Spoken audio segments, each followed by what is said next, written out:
como é que a gente encontra o livro? O objetivo é levar para as escolas, é isso?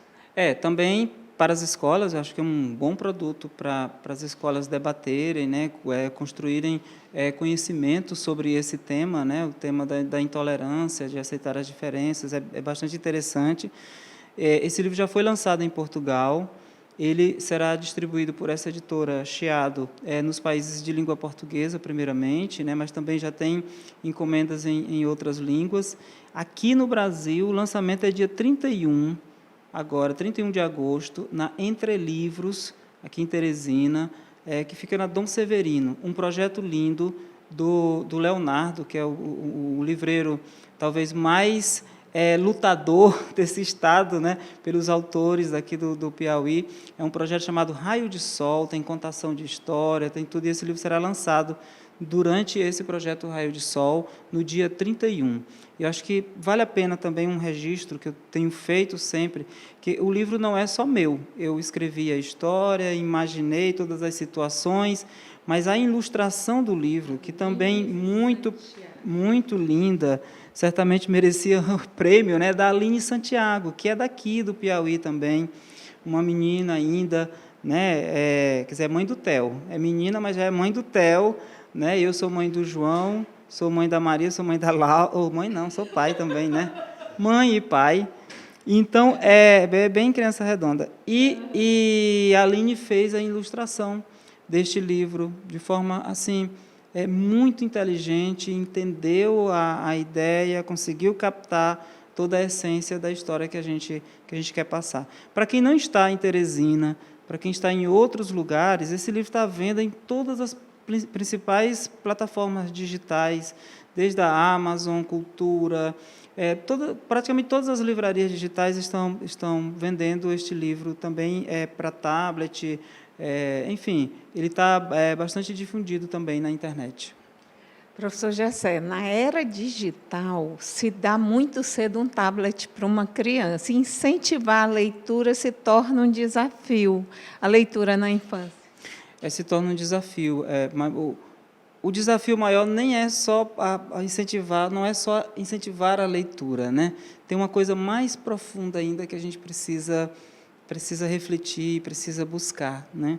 Porque nessa era digital, quando as crianças começam a acessar as mídias sociais digitais, elas estão sujeitas a um algoritmo construído por essas grandes empresas, Facebook, Google, e esse algoritmo ele tem a função de prender a gente dentro de um quadrado.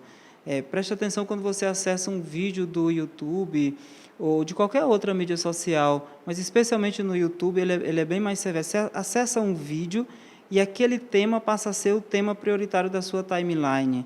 Ou seja, você faz a pesquisa sobre um tema e você fica preso naquele tema. Então, você só fala com quem concorda, você só vê aquilo que você gosta, você fica falando com os iguais. O que nós estamos acompanhando hoje, Norma, é que nós estamos sendo presos no mundo de iguais. E isso não é bom. Então, desde criança, é importante que a gente comece a incentivar as escolas a ter educação para acessar o mundo digital e para enxergar que esse mundo é importante, por exemplo, para fazer leitura, para incentivar as leituras, é importante para a pesquisa, é importante para dezenas ou até centenas de coisas, mas é importante também que elas percebam já desde cedo que o uso inadequado das mídias sociais digitais pode ser uma armadilha. E essa armadilha, uma vez que a gente cai dentro dela, é muito difícil sair. É muito difícil sair, porque você não enxerga as diferenças. O que o livro propõe é esse debate. Né? Sempre que estiver em um lugar, dê valor àquilo que também é diferente. Porque não é melhor, não é pior, é só diferente. Isso vale para tudo. Outra coisa é o incentivo à leitura por prazer, por diversão, e não só por obrigação ou não obrigação.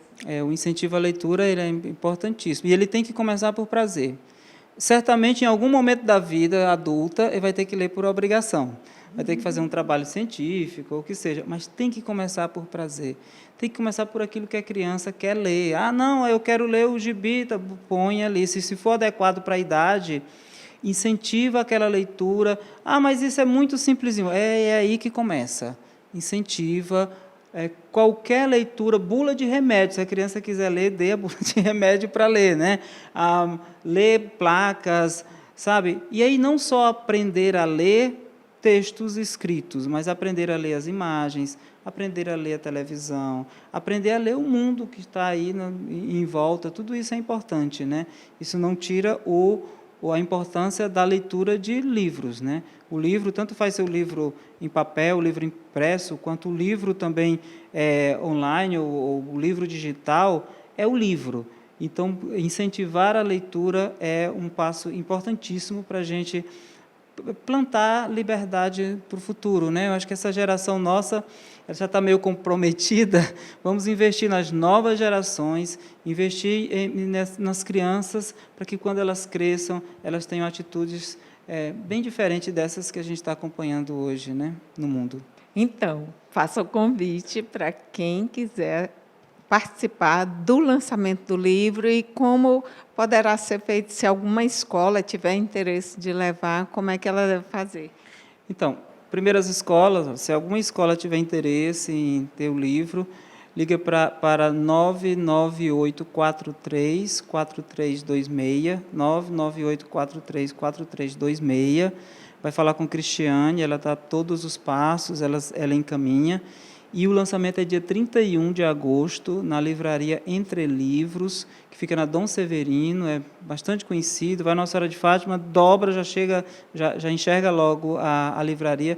A partir das 18 horas, pode levar as crianças, é um projeto que recebe de braços abertos adultos, crianças, adolescentes, idosos, todo mundo. Vamos falar da subjetividade da criança hoje. A gente fala hoje porque a gente está tratando da criança de hoje. Mas, assim, há uma diferença entre as gerações, né? Diferença de comportamento, a própria subjetividade. O que você diria a respeito? Bom, é inegável, né, que na atualidade a formação, a constituição subjetiva das nossas crianças, elas estão bem mais recheadas de estímulos do que as gerações anteriores, né? Basta a gente poder pensar no acesso à internet, e você vê hoje em dia crianças de 2, 3, 4 anos de idade dominando, né, sistemas digitais, um tablet, com uma facilidade incrível, muito mais veloz do que os pais, que são de outra geração, do que os avós, né, que são de outra geração. Então, isso tem um impacto, sim. Quais vão ser positivos ou negativos, isso a gente não sabe, ainda estamos em estudo, em observação, mas é unânime a gente poder pensar que essa estimulação ela facilita também, por um lado, um aspecto positivo, né, um desenvolvimento cognitivo e alguma interação da criança com esses objetos, e por outro lado, um aspecto ruim, talvez propicie um certo isolamento, né? Uma conexão mais intensa com o objeto do que com os outros seres humanos. São questões. Tem países que proíbem que as crianças recebam o celular antes dos 2 anos de idade. Eu tenho informações sobre isso. E aqui no Brasil, não. Você vê crianças bem novinhas se divertindo com um aparelho desse. Como é que você avalia isso? Eu acho que, novamente, são questões que a gente tem que poder pensar, avaliar.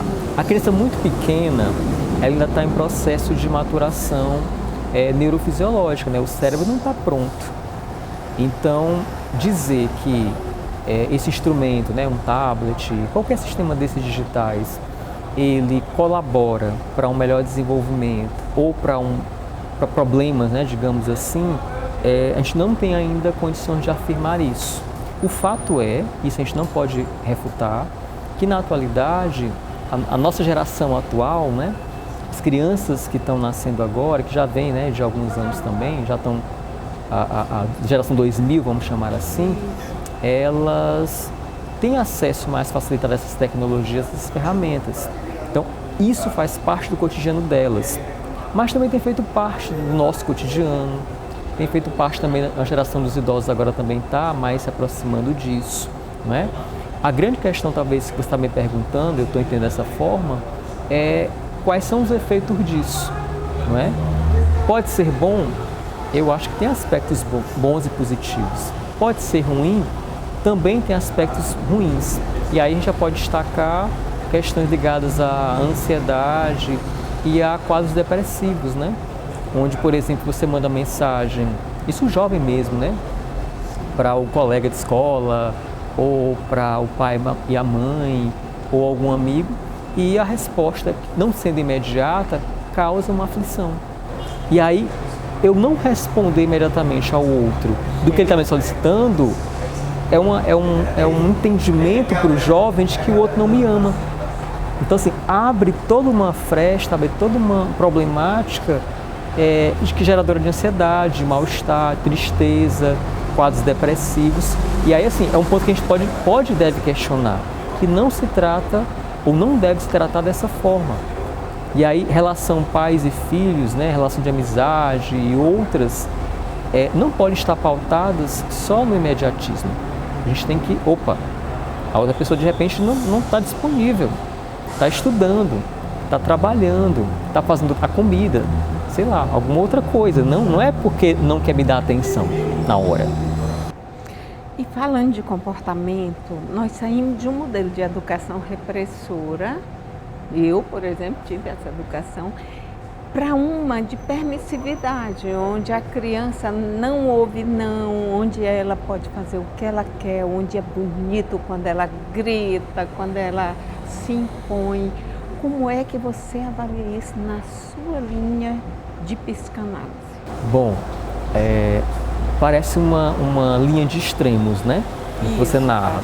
Então nós temos talvez os pais modelo, pais padrão, né? Décadas atrás, onde o pai e a mãe são a autoridade máxima do lar, então tudo que é dito é lei e é inquestionável. Então a criança só tem um papel, ficar calada e aceitar. Então é o que você chamou de educação repressora. Aí na atualidade o que aconteceu? Os pais vamos dar um modelo mais aberto, mais livre, para que esse filho se sinta mais à vontade. A criança já se manifesta até demais, e em alguns casos, eu também já cheguei a atender isso também no atendimento clínico, mandar em casa. Uma criança de 4 anos de idade, de dizer tudo que ela quer e ser atendida como um pequeno rei, um reizinho na barriga, né? Isso é péssimo. Se o primeiro modelo é ruim, porque essa criança não se manifesta, ela não é autêntica, né? Ela não é original, ela não diz o que deseja, o segundo modelo também é péssimo, porque, como você colocou, ela não tem limite, ela não recebeu um não, então ela entende que tudo ela pode. E tudo que ela desejar, cabe a esse pai ou essa mãe ou esse cuidador atender. E a gente sabe que para a vida, né, vida do espaço escolar, trabalho, social de maneira geral, não funciona assim. Tem coisas, tem situações, tem desejos nossos que podem ser atendidos naquele momento, mas tem outros que não, né? E aí essa criança vai ficar naquela ambivalência. Se atendida, ok, o amor está garantido, e se não atendida, esse ódio, né? Então, assim, isso é um problema porque a geração dos nossos pais, vamos chamar assim, ou avós, por ter sido bastante reprimido, decidiram, não vamos reprimir. E entende o não reprimir deixar livre. E não pode ser assim. Qual seria, então, a solução para a questão que você me lança? Um meio termo. Liberdade, né? Porém com algumas restrições. E isso pode ser conversado, pode ser combinado com a criança de maneira muito tranquila. A criança, ela é esperta, ela é inteligente, ela entende, né? Quando o pai ou a mãe está falando alguma coisa e esse pai cumpre com o que está dizendo, ela atende. Agora, se esse pai diz uma coisa e ele desdiz com o ato, aí a criança vai dizer, não é confiável. E nada pior em qualquer relação estabelecida do que não ter confiança no seu cuidador.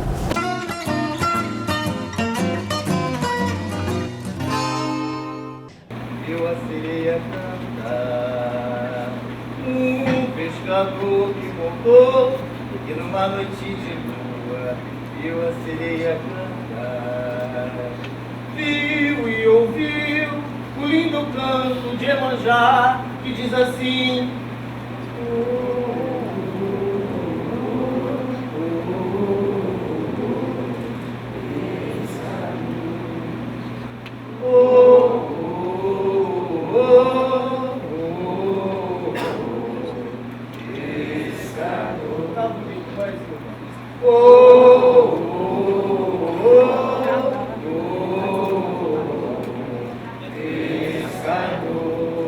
A gente gosta de contar e ouvir histórias. São sempre histórias de gente. Tem gente que a gente gosta, tem gente que a gente não gosta. Às vezes tem um montão de gente que gosta e às vezes tem um monte enorme que não gosta. Algumas pessoas são conhecidas, outras menos. Tem algumas pessoas que vivem tão longe da gente que parecem que nem aparecem. Mas a importância de cada um não é menor do que a de ninguém. Eu acho que quando a gente não gosta de uma pessoa, é porque a gente ainda não percebeu a importância que ela tem. Algumas histórias parecem fofocas. A maioria é fake news. Algumas histórias parecem aventuras. E tem algumas histórias que falam de pessoas que modificaram a história de muita gente. Eu quero contar para vocês a história de uma pessoa que modificou a história de um bocado de gente. Eu quero contar para vocês a história de um PF. Professor.